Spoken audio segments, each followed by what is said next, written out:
Yikes! Harry's desperate move, a cynical new low for the prince as he plots yet another fake royal trip overseas in a last shameless attempt to win over King Charles and make himself a frontline serving royal once again, because he's bored in America and he's flat broke. Don't forget, the deals are disappearing and Netflix have just pulled the plug because he wants the fame. He wants the status, he wants the privilege, and he wants the money. Most of us have known what it feels like to want to go home.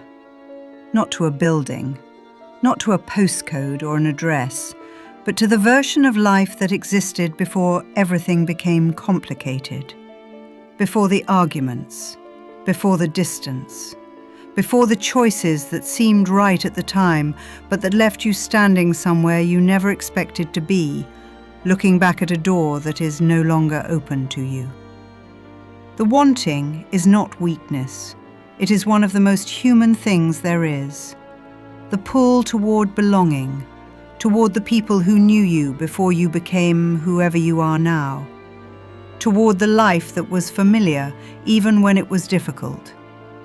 And sometimes, when the life you built in place of that one has not turned out the way you hoped, when the financial pressure is real and the isolation is real and the future feels uncertain in ways that are very hard to carry alone, that pull becomes something more urgent than nostalgia. It becomes a plan. In the final weeks of February 2026, Prince Harry, the Duke of Sussex, the man who walked away from the royal family in January 2020 and told the world he was choosing freedom, quietly began putting together exactly that kind of plan. A plan to come back. Not as a full working royal, not as the sixth in line to the throne, attending state banquets and cutting ribbons at official openings, but in some form. Some recognized, structured, legitimate form that would give him a role, a purpose, a place inside the institution he had spent 5 years publicly dismantling. He presented that plan to the palace in the last week of February 2026. And on the morning of March 9th, 2026, the palace's response arrived. It was a rejection. Not a conditional rejection, not a rejection with an invitation to revise and resubmit. A clean, final, unambiguous rejection delivered through official channels with the particular coldness that the palace reserves for communications it wants to be absolutely unmistakable. Harry was devastated. Today we are going to tell you the full story of that plan, what Harry was proposing, why he believed it might work, who he thought might support it, and what the palace said when they sent it back to him.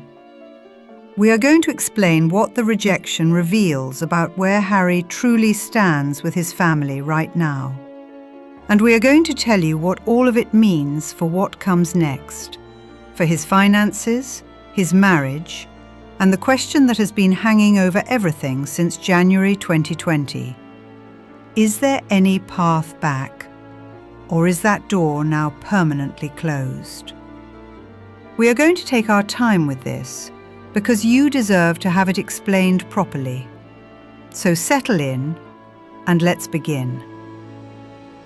To understand why Harry put this plan together in February 2026, you have to understand the situation he was in when he made that decision.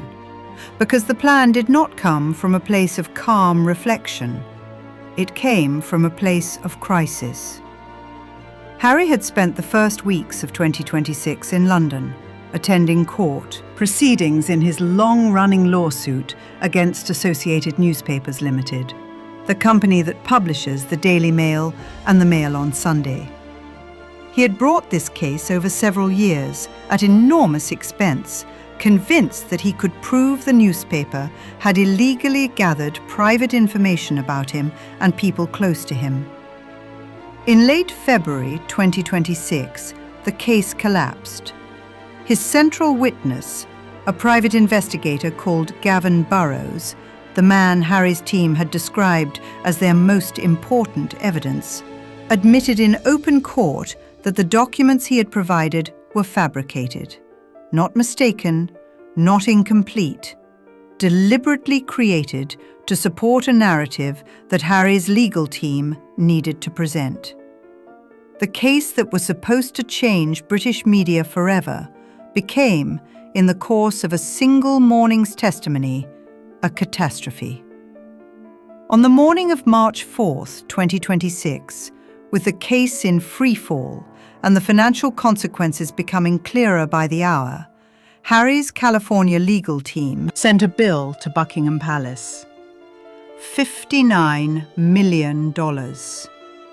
An itemized demand for King Charles to cover Harry's legal costs, his security arrangements during his London visits, and, most extraordinarily, $17 million described as compensation for the entertainment deals Harry had failed to secure because he had been too busy with the lawsuit. King Charles rejected the bill the same day, publicly, calling the lawsuit a suicide mission and saying in terms that left no room for misinterpretation that the palace would not pay a single penny. That rejection was the moment Harry understood the full scale of what he was facing. The court case had consumed years of his life and millions of dollars he could not replace. The anticipated settlement from the Daily Mail, the financial outcome on which his entire strategy had been built, was not coming. His liquid assets were not sufficient to absorb a liability that could reach $30 million by the time. Legal costs on both sides were calculated. The income streams he had relied on, the Netflix deal, the Spotify arrangement, the book royalties, had all diminished significantly from their peak. And Netflix had just weeks earlier formally ended its investment in Meghan's As Ever lifestyle brand, removing another projected income stream from the Sussex financial picture. He was in the most serious financial difficulty of his life, in a city that was not his home, with a court case he had lost, and a father who had just told him, publicly and finally, that the family was not a bank for his personal choices. And it was in that context, that specific, pressured, financially urgent context, that Harry began reaching for the only remaining lever he could identify. If you are watching this for the first time, and you want to follow this story as it continues to develop, because there is considerably more still to come in the weeks ahead, please hit the subscribe button right now. We cover the royal family in the depth these stories deserve. We want to make sure you have every piece of this as it emerges. Subscribing takes just a moment, and it means every new video comes straight to you. Let's talk about what Harry's plan actually proposed, because the details of it matter, and they reveal a great deal about how Harry understands his situation and what he believes the royal family owes him. According to sources familiar with the proposal, which was communicated to the palace through intermediaries in the final week of February 2026, before a more formal version was submitted in early March, Harry was not asking to return as a full working royal. He understood that the path back to that status, the HRH duties, the official engagements, the position on the balcony at Buckingham Palace for state occasions, was not currently on offer. He had been told that directly, more than once, through more than one channel over the preceding years. What he was proposing was something he described as a hybrid role. A defined set of official functions, specifically around military and veterans charities, and around the Invictus Games, the international sporting competition for wounded and injured service personnel that Harry founded in 2014 and that remains the achievement of his life that the public most consistently respects. A formal, recognized connection to those functions, a title attached to that work. some level of publicly funded security for his family when they were in the United Kingdom. In exchange, Harry was offering something that the palace has wanted for 5 years: a cessation of public commentary about the royal family. A commitment to stop the interviews, stop the books, stop the documentaries, stop the steady flow of private family information into the public domain that has caused so much institutional damage since 2020. He was, in essence, proposing a trade: recognition and security and a formal role, in exchange for silence. From Harry's perspective, the logic of this proposal was clear. He had something the palace wanted: his silence and his cooperation. The palace had something he needed: a formal role that would give him financial stability, public purpose, and a connection to the institution that he had never, despite everything, fully let go of. It was a negotiation, a business proposition between two parties who each had leverage over the other. That is how Harry framed it, according to those close to the situation. That is not, it turned out, how the palace understood it at all. Let's talk about the palace's response, because the manner of the rejection tells you as much as the rejection itself. The palace did not engage with the details of Harry's proposal. They did not counter-offer. They did not suggest revisions. They did not ask for a meeting or a phone call or any kind of further discussion about whether a modified version of what Harry was proposing might be workable. They simply said no. The formal communication, delivered on the morning of March 9th, 2026, was understood by sources close to Harry as making the following points. First, that the timing of the proposal, submitted in the immediate aftermath of the court case collapse and the $59 million bill, made it impossible for the palace to view the approach as anything other than financially motivated. That Harry was not reaching out from a place of genuine desire for family reconciliation or institutional purpose. He was reaching out because he needed a lifeline, and the palace was not in a position to provide lifelines to individuals who had spent 5 years causing the institution the kind of damage Harry had caused it. Second, that the concept of a hybrid role, some official functions, some public recognition, some security provision, but not the full responsibilities of a working royal, was not something the palace was willing to formalize. Institution had spent 3 years since the Sandringham Summit of 2020 making clear that the distinction between working and non-working royals was absolute, not a spectrum. You were in or you were out. There was no halfway position. Creating one for Harry would set a precedent that the palace was not willing to set. Third, and most significantly, that the offer of silence in exchange for recognition was not a trade the palace considered either fair or trustworthy. Harry had made commitments in the past, at the Sandringham Summit, in private communications with family members through intermediaries, that he had not kept. The promise of future silence from a man who had written a memoir, given an Oprah interview, produced a Netflix documentary, and filed a lawsuit that had put the family's private communications on the public record, was not a promise the institution was prepared to take at face value. Trust, once broken in the way Harry had broken it, does not rebuild on the basis of a proposal. It rebuilds on the basis of demonstrated behavior over time, and Harry had not yet demonstrated, over sufficient time, the sustained change in behavior that would make a new agreement meaningful. That was the palace's position, and it was, by the accounts of those who received it, delivered without warmth and without any indication of when or whether the position might change. Let's pause here for a moment, because we have reached the part of this story that I think is most important. Not the legal details or the financial figures, but the human reality of a man who put himself in a position where the only option he could see was to go back to the people he had spent years fighting, and to find that door closed too. If this story is resonating with you, please share it with someone who follows the royal family and who you think would want to hear it told properly.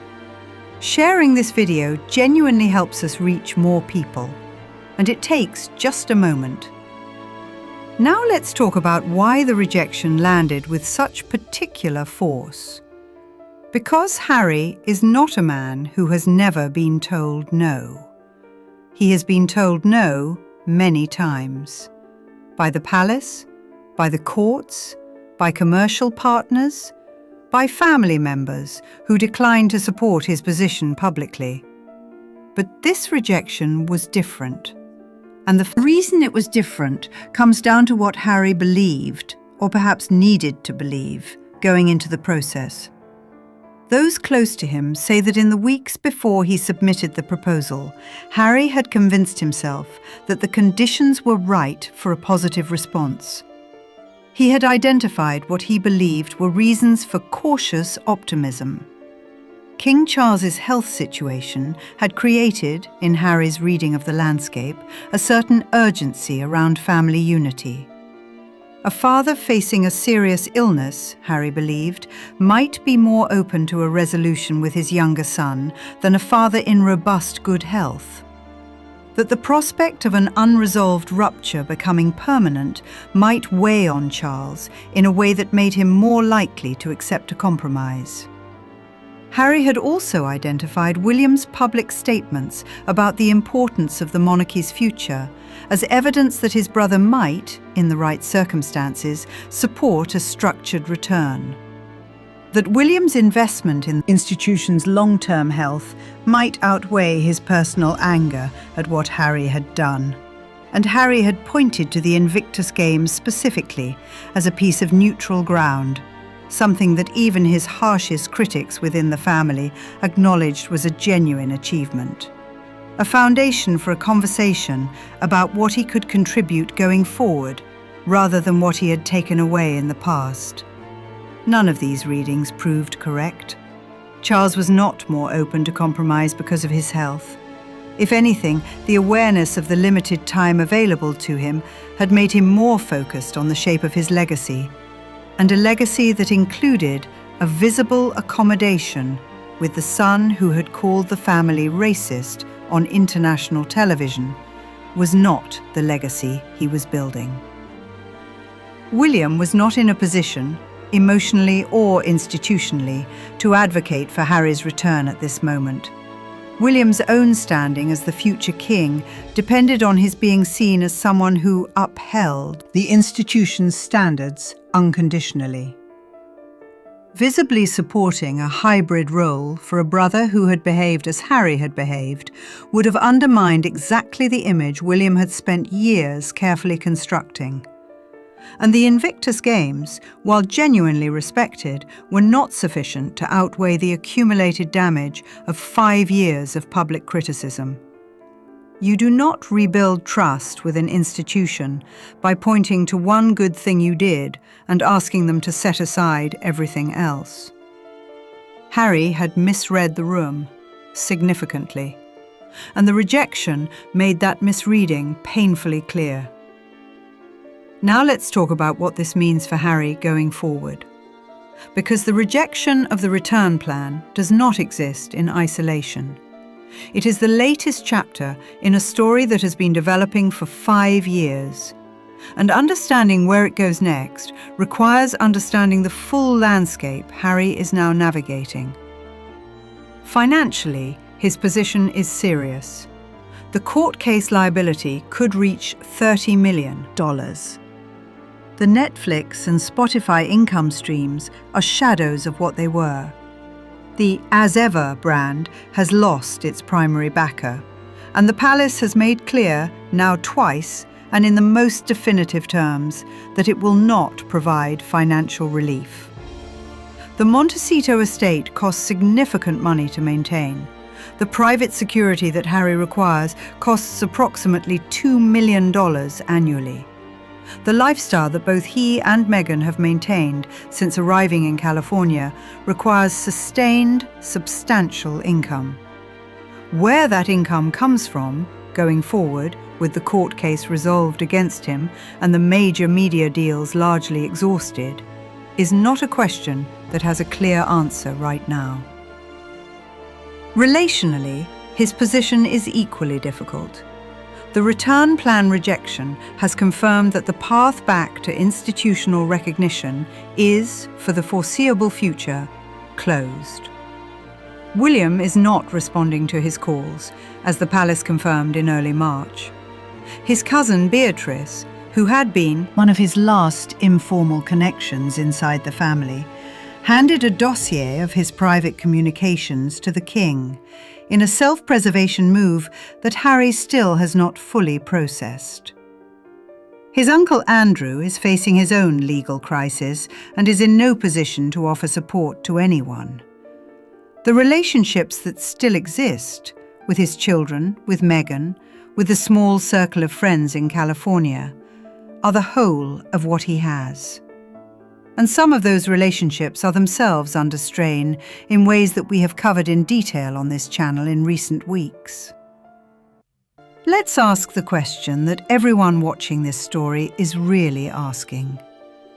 Is there any path back at all? Or is this truly over? The honest answer, from the people who know both Harry and the institution he is trying to return to, is that it is not over. But it is far more difficult than Harry has allowed himself to understand. The path back, if it exists, does not run through proposals and negotiations and hybrid roles and trades of silence for recognition. The palace has made that clear. That approach treats a family relationship and an institutional relationship as a business transaction. And while business transactions can be concluded on the basis of agreed terms regardless of trust, family relationships and institutional relationships cannot. They require something that papers cannot provide. They require time and demonstrated change, and the willingness to accept that the timeline for rebuilding what was broken is not Harry's to set. The palace has not said never. Those who follow these things closely are careful to distinguish between a door that is locked and a door that is permanently sealed. The language of the rejection was unambiguous about the present. It was less explicit about the future. There is a version of events in which Harry spends the next several years quietly building a track record of the behaviour the palace says it needs to see before trust can be rebuilt. No interviews, no books, no documentaries, no legal actions, no public commentary about the family. Just the work. The Invictus Games, the charities, the veterans' causes. Done without fanfare, without the media architecture that has surrounded everything he has done since 2020.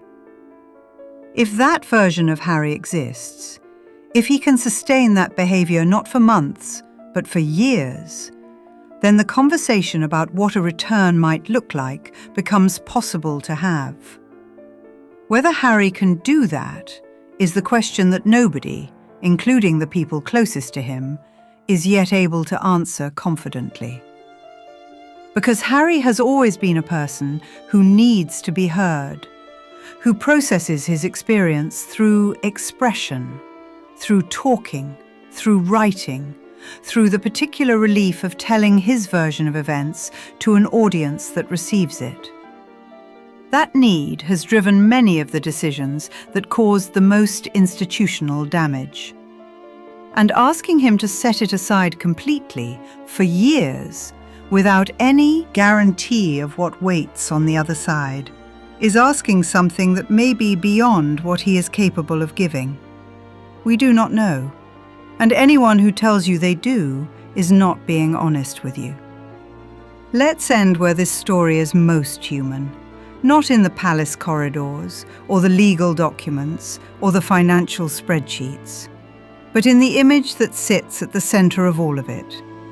A man in his early 40s, in a hotel room in London or a study in California, who grew up inside one of the most extraordinary institutions in the world, who learnt to ride and shoot and swim in the grounds of palaces and estates that few human beings will ever see, who walked behind his mother's coffin on a September morning in 1997 while the world watched and wept, who spent decades being told that service and duty and the subordination of personal desire to institutional purpose were the highest values a person could embody, and who eventually, for reasons that were real and complicated and not entirely reducible to selfishness or ambition or the influence of any one person, decided he could not do it anymore, could not be the spare, could not absorb the treatment he described without being able to speak about it, could not ask his wife to endure what he saw her enduring without fighting back. That decision has cost him more than he anticipated. The freedom was real, but it was also lonelier than he expected. The commercial life he built in place of the royal one has not provided what he hoped it would. The family he walked away from has not become easier to be away from as the years have passed. And on the morning of March 9th, 2026, when the response to his proposal arrived and he read the palace's decision, what he was reading was not just a policy position or an institutional statement. He was reading the answer to the question he had been carrying since January 2020. The question he could not ask directly, because asking it directly would require admitting something he has not yet been able to admit. Tell us whether you believe Harry will ever find his way back to the royal family. Tell us whether you think he should. We read every single comment, and your thoughts matter to us more than you know. And if you are not yet part of this community, please subscribe right now.